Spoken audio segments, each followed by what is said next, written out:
बच्चों, इस वीडियो में हम चैप्टर 2 यूनिट्स एंड मेजरमेंट की एक्सरसाइज के क्वेश्चन नंबर 18 और 19 सॉल्व करेंगे। इससे पहले के क्वेश्चंस की वीडियो का लिंक आपको डिस्क्रिप्शन में मिल जाएगा।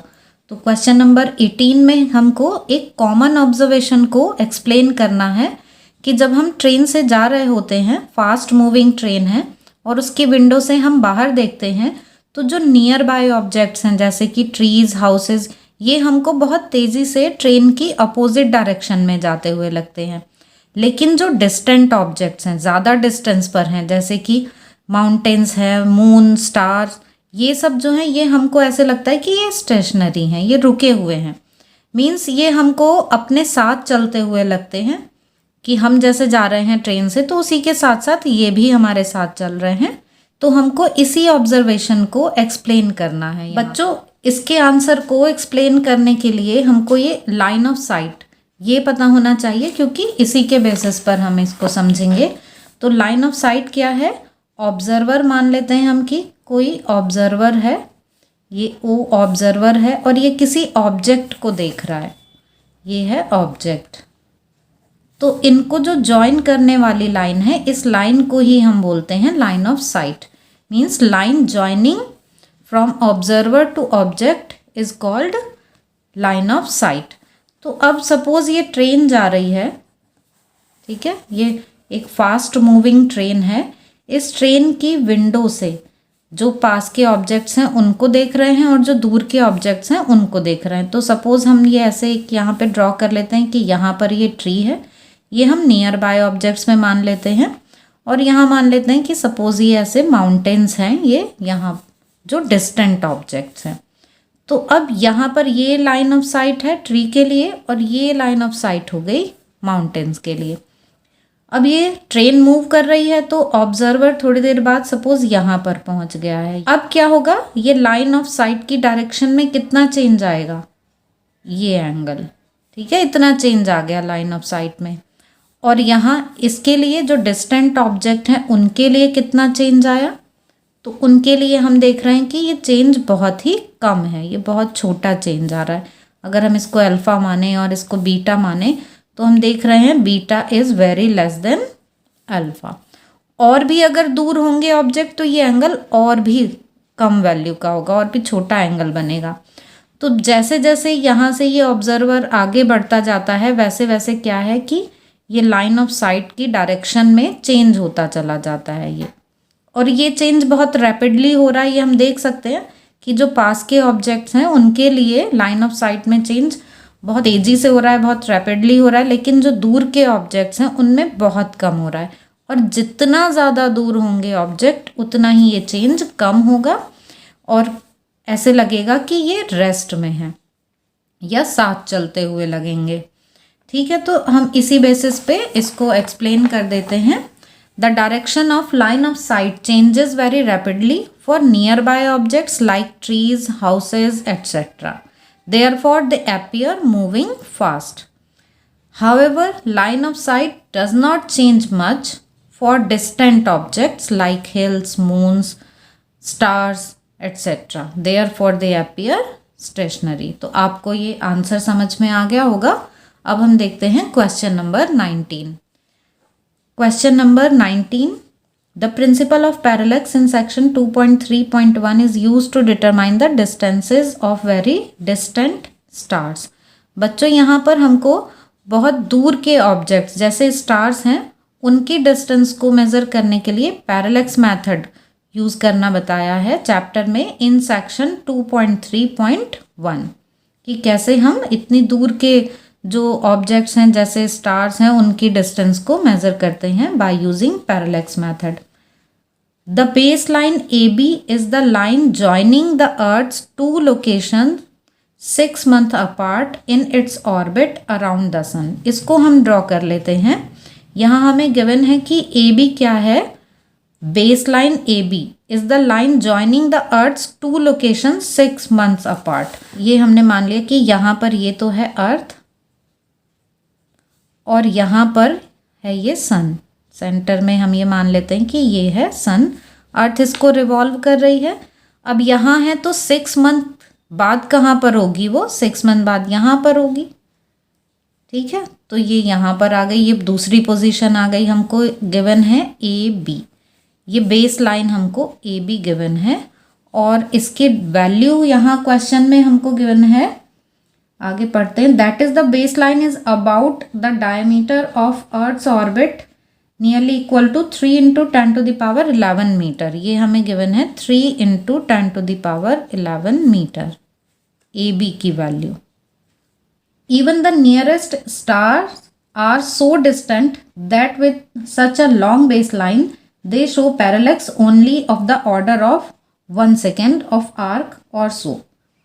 अब यहाँ पर ये गिवन है कि ये जो बेस लाइन है, ऐसे तो हमें लग रहा है कि इसकी वैल्यू बहुत ज़्यादा है, लेकिन जो नियरेस्ट स्टार्स हैं, मतलब इसके जो सबसे पास में स्टार्स हैं, वो भी इससे इतनी दूर हैं कि जब हम उनके लिए ये ड्रॉ करते हैं एंगल, तो वो भी कितना आता है, 1 सेकेंड के ऑर्डर का आता है। और 1 सेकेंड का एंगल जो है वो बहुत ही छोटी वैल्यू होती है बच्चों। इसको आप समझ सकते हैं ऐसे कि 1 सेकेंड क्या है, ये 1 सेकेंड हम कितनी वैल्यू होती है इसे देख लेते हैं। हमको पता है कि 1 डिग्री बहुत छोटी वैल्यू है।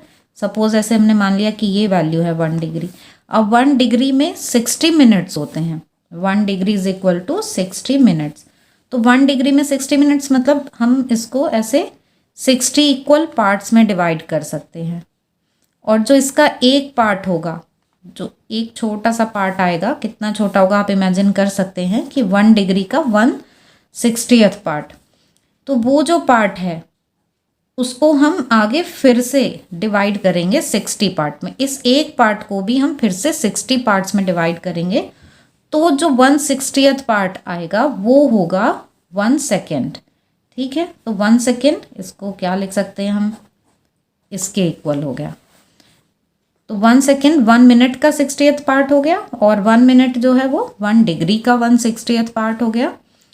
तो इस तरीके से ये जो 1 सेकेंड का एंगल है ये बहुत ही छोटा एंगल है, लेकिन जो हमारे सबसे पास के स्टार्स हैं उनके लिए ये एंगल बनता है। तो हम उसको ड्रॉ कर लेते हैं। हमने मान लिया कि कहीं यहाँ पर कोई ये स्टार है इस पोजीशन में, तो इसको हम ऐसे यहाँ मिला देते हैं, इधर ये इससे ज्वाइन कर देते हैं। तो ये जो एंगल है बच्चों, ये वाला एंगल, ये एंगल हमको 1 सेकेंड का गिवन है कि ये 1 सेकेंड का एंगल है।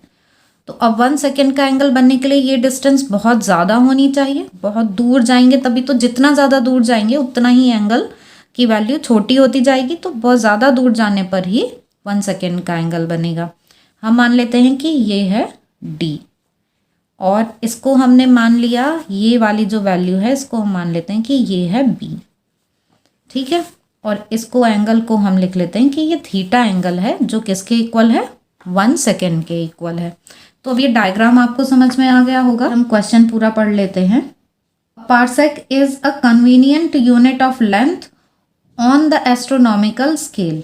जो पार्सेक है वो डिस्टेंस को मेजर करने की यूनिट है एस्ट्रोनॉमिकल स्केल पर। एस्ट्रोनॉमिकल स्केल आप समझते हैं बच्चों कि अर्थ और सन के बीच की जो डिस्टेंस है, इसको हम एस्ट्रोनॉमिकल यूनिट लेते हैं कि ये 1 एस्ट्रोनॉमिकल यूनिट है।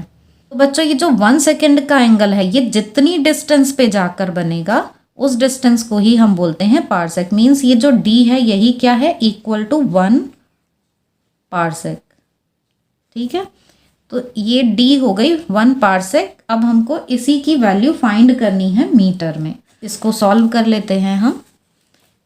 यहाँ जो हमें गिवन है वो देख लेते हैं। हमको यहाँ पर गिवन है AB इज इक्वल टू, ये है 3 into 10 to the power 11 metre. अब इसकी हेल्प से हम ये B फाइंड कर लेंगे। ये B कितना होगा बच्चों, AB/2। तो ये आ गया हमारे पास 1.5 into 10 to the power 11 metre. ये B की वैल्यू आ गई। D है 1 पार्सेक, जिसकी वैल्यू हमको मीटर में फाइंड करनी है। और थीटा कितना है, थीटा की वैल्यू है 1 सेकेंड। अब इस 1 सेकेंड को हम रेडियन में कन्वर्ट करेंगे, तभी हमारा आंसर ये जो है ये हम मीटर में फाइंड कर पाएंगे। तो इसको हम कन्वर्ट करते हैं रेडियंस में। कैसे कन्वर्ट करेंगे, जो 1 सेकेंड को रेडियंस में कन्वर्ट करने के लिए क्या करेंगे, हम पहले ये 1 सेकेंड को मिनट में कन्वर्ट करेंगे। तो मिनट में कन्वर्ट करने के लिए हमने ये 1/60 कर दिया, अब इसको डिग्री में कन्वर्ट करना है, तो डिग्री में कन्वर्ट करने के लिए हम एक बार और 60 से मल्टीप्लाई करेंगे, क्योंकि 1 डिग्री इज इक्वल टू क्या होता है 60 मिनट्स। तो 1 degree is equal to 60 minutes, तो इसलिए यहाँ पर एक बार और 60 से मल्टीप्लाई कर दिया। और फिर 1 degree is equal to pi upon 180 radian, तो यहाँ पर पाई अपॉन 180 और हम यहाँ पे लिखेंगे। तो अब इस तरह से ये रेडियन में आ गया है। इसको हम अलग से भी लिख देते हैं कि आपको कोई कन्फ्यूज़न ना हो। यहाँ पर लिख देती हूँ कि 1 सेकेंड इज इक्वल टू 1/60, ये मिनट हो गया। क्या बोलेंगे हम इसको? मिनट। और 1 मिनट जो होगा वो होगा 1/60 डिग्री के, और 1 डिग्री इक्वल होता है π/180 रेडियन के। तो हमने इन्हीं सबको यूज़ कर लिया है, इनको यूज़ करके यहाँ हमने इसको ऐसे कन्वर्ट कर दिया है। तो हमारे पास ये थीटा की वैल्यू आ गई रेडियन में, और हमारे पास ये बी की भी वैल्यू है। अब हम यहाँ पर फॉर्मूला यूज़ कर ले रहे हैं। क्या फॉर्मूला यूज़ करेंगे? यहाँ से देखते हैं, ये थीटा है, ये बी है और ये डी है। तो tan theta is equal to B upon D, इस तरीके से ले लेंगे। और बहुत छोटे एंगल के लिए हम सिर्फ थीटा लिखते हैं। तो by theta is equal to B upon D, D is equal to क्या आ जाएगा? B upon theta. तो आपको ये फॉर्मूला भी समझ में आ गया ना कि tan theta is equal to perpendicular upon base, and for very small angles tan theta is nearly equal to theta. तो theta is equal to B upon D, इस तरीके से आ जाता है। तो d is equal to B upon theta. अब यहाँ पर हम सारी वैल्यूज़ रख देंगे। तो b की वैल्यू है हमारे पास 1.5 इंटू 10⁻11, और थीटा की वैल्यू क्या है? ये है थीटा की वैल्यू। इसको हम लिख देते हैं 1/3600, और इधर ये है π/180। अब इसको हम क्या लिख सकते हैं? ये सब तो यहाँ ऊपर मल्टीप्लाई में हो जाएंगे। तो 1.5 इंटू 3600 इंटू 180 इंटू 10⁻11, और यहाँ अपॉन में अब हमारे पास क्या बचता है? सिर्फ पाई, और इस पाई की वैल्यू हम रख लेंगे 3.14। यहाँ पर हम देखते हैं, मल्टीप्लाई करते हैं, तो अगर आपको 18 का स्क्वायर पता है तो हम इस 36 को ऐसे लिख देते हैं, 18 2 जा 36, और 2 जो है उसकी 1.5 में मल्टीप्लाई कर दी तो ये हमारे पास 3 आ जाएगा। और यहाँ पर 18 और 18 का स्क्वायर 324 ये आ गया, और ये जो 3 ज़ीरोज़ हैं उनको हम इस पावर में ऐड कर देंगे, तो 10⁻14। बच्चों ये जस्ट कैलकुलेशन को इजी करने का तरीका है। आपको कैलकुलेशन जैसे इजी लगे आप कर सकते हैं। तो यहाँ पर हमारे लिए अब देखिए मल्टीप्लाई हमें नहीं करना पड़ा, अगर हमको 18 का स्क्वायर पता है तो। पाई की वैल्यू हम रख लेते हैं 3.14। अब इसको भी हम 314 लिख लेंगे और यहाँ पावर कर देंगे 16। तो हमारे पास 314 से 3.24 को डिवाइड करके क्या आता है वो और देख लेते हैं। ये तो 3 लिख लिया हमने, डिवाइड करके क्या आएगा आप यहाँ पे देख सकते हैं कि ये डिवाइड किया हमने तो ये आ जाएगा 1.0, और उसके बाद ये 3 तक ऐसे आ जाएगा ये। और आगे हम नई वैल्यूज़ लेते हैं, पॉइंट के बाद 2 प्लेस तक काफ़ी हैं। और यहाँ ये हमने पॉइंट हटाया तो यहाँ पावर्स कितनी हो गई? 16। ठीक है, पॉइंट हटा के 0 यहाँ लगाते हैं ना, तो उसको हमने 16 लिख दिया। अब इसकी मल्टीप्लाई कर लेते हैं तो ये आ गया 3.09 इंटू 10⁻16, और इसको हम क्या लिख सकते हैं, और राउंड ऑफ करके हम इसको लिख सकते हैं 3.1 इंटू 10⁻16 मीटर। ये मीटर में आ गया हमारा आंसर। तो ये हमारे पास आ गई डी की वैल्यू, मीन्स ये 1 पार्सेक की वैल्यू आ गई। तो हम लिख देते हैं that is 1 parsec is equal to 3.1 into 10⁻16 metre. तो बच्चों आई होप कि आपको ये क्वेश्चन अच्छे से समझ में आ गया होगा। फिर भी आपके कोई डाउट्स हों तो आप कमेंट सेक्शन में पूछ सकते हैं।